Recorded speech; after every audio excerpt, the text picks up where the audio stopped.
Bismillahirrahmanirrahim. Assalamualaikum warahmatullahi wabarakatuh. Kami dari kelompok 10 akan memaparkan materi tentang kecerdasan majemuk.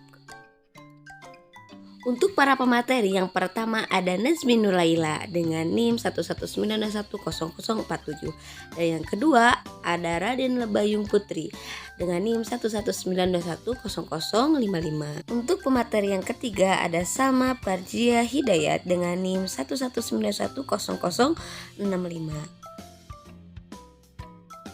Untuk materi yang akan kita sampaikan, yang pertama ada pengertian kecerdasan majemuk, yang kedua ada jenis-jenis kecerdasan majemuk, yang ketiga ada ciri-ciri kecerdasan majemuk, yang keempat ada strategi pembelajaran di RA menggunakan kecerdasan majemuk, yang kelima ada manfaat kecerdasan majemuk dalam proses pembelajaran di RA.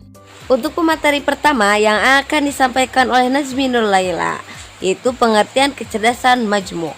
Kecerdasan majemuk ditemukan dan dikembangkan oleh Herbert Gender, seorang psikolog perkembangan dan profesor pendidikan dan Graduate School of Education, Harvard University, Amerika Serikat. Gender berpendapat bahwa tidak ada manusia yang tidak cerdas. Paradigma ini menentang teori dikotomi cerdas tidak cerdas. Gender juga menentang anggapan cerdas dari sisi IQ, intellectual quotient, yang menurutnya hanya mengacu pada 3 jenis kecerdasan, yaitu ada logiko, matematik, linguistik, dan spesial. Untuk selanjutnya, Howard Gender kemudian mengemukakan istilah multivalent intelligence. Istilah ini kemudian dikembangkan menjadi teori melalui penelitian yang rumit melibatkan antropologi, psikologi kognitif, psikologi perkembangan, psikiater, studi biografi, fisiologi hewan, dan neuroanatomy by Armstrong 1993, Larson 2001. Kecerdasan majemuk adalah pendekatan perkembangan dalam belajar yang ditandai anak tumbuh dan berkembang sebagai suatu keseluruhan, tidak hanya satu dimensi saja yang berkembang dalam suatu waktu tertentu, atau sebaliknya yang tidak semua dimensi memiliki kecakapan perkembangan yang sama. Selanjutnya akan disampaikan oleh Raden Lebayung. Selanjutnya yaitu jenis-jenis kecerdasan majemuk. Yang pertama yaitu kecerdasan verbal linguistik, yang kedua kecerdasan logis matematis, yang ketiga kecerdasan visual spasial, yang keempat kecerdasan musikal, yang kelima kecerdasan kinestetik, yang keenam kecerdasan interpersonal, yang ketujuh kecerdasan intrapersonal, yang kedelapan kecerdasan naturalis, dan yang kesembilan yaitu kecerdasan eksistensi. Selanjutnya yaitu ciri-ciri kecerdasan majemuk.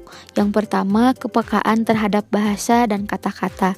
Yang kedua, kepekaan anak terhadap pola abstrak dan pola matematika.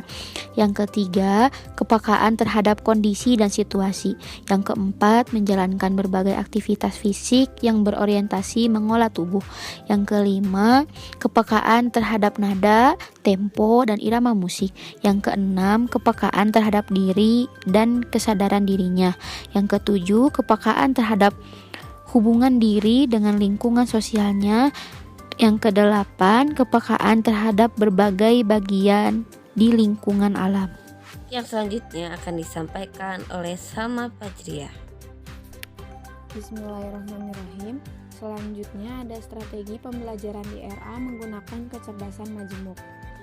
Adapun yang dimaksud dengan strategi pembelajaran berbasis multiple intelligence pada hakikatnya adalah upaya mengoptimalkan kecerdasan majemuk yang dimiliki setiap individu atau anak didik untuk mencapai kompetensi tertentu. Strategi pembelajaran berbasis multiple intelligence pada praktiknya adalah memacu kecerdasan yang menonjol pada diri anak didik seoptimal mungkin dan berupaya mempertahankan kecerdasan lainnya pada standar minimal yang ditentukan. Terdapat 2 tahapan yang perlu dilakukan dalam penerapan strategi pembelajaran berbasis multiple intelligence. agar mendapatkan hasil yang optimal, yaitu yang pertama, memberdayakan semua jenis kecerdasan yang ada pada setiap mata pelajaran. Yang kedua, mengoptimalkan pencapaian mata pelajaran tertentu berdasarkan kecerdasan yang menonjol pada masing-masing anak didik. Lalu yang selanjutnya ada manfaat kecerdasan majemuk dalam proses pembelajaran di RA. Yang pertama, kita dapat menggunakan kerangka multiple intelligence dalam melaksanakan proses pengajaran secara luas.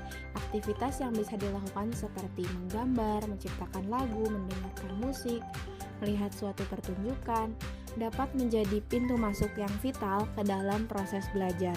Yang kedua, dengan menggunakan multiple intelligence, Anda menyediakan kesempatan bagi siswa untuk belajar sesuai dengan kebutuhan, minat, dan talentanya. Yang ketiga, peran serta orang tua dan masyarakat akan semakin meningkat di dalam mendukung proses belajar mengajar. Hal ini bisa terjadi karena setiap aktivitas siswa di dalam proses belajar akan melibatkan anggota masyarakat. Yang keempat, siswa akan mampu menunjukkan dan berbagi tentang kelebihan yang dimilikinya. Membangun kelebihan yang dimiliki akan memberikan suatu motivasi untuk menjadikan siswa sebagai seorang spesialis. Yang kelima, pada saat Anda mengajar untuk memahami, siswa akan mendapatkan pengalaman belajar yang positif dan meningkatkan kemampuan untuk mencari solusi dalam memecahkan persoalan yang dihadapinya. Terima kasih. Terima kasih sudah menonton. Wassalamualaikum warahmatullahi wabarakatuh.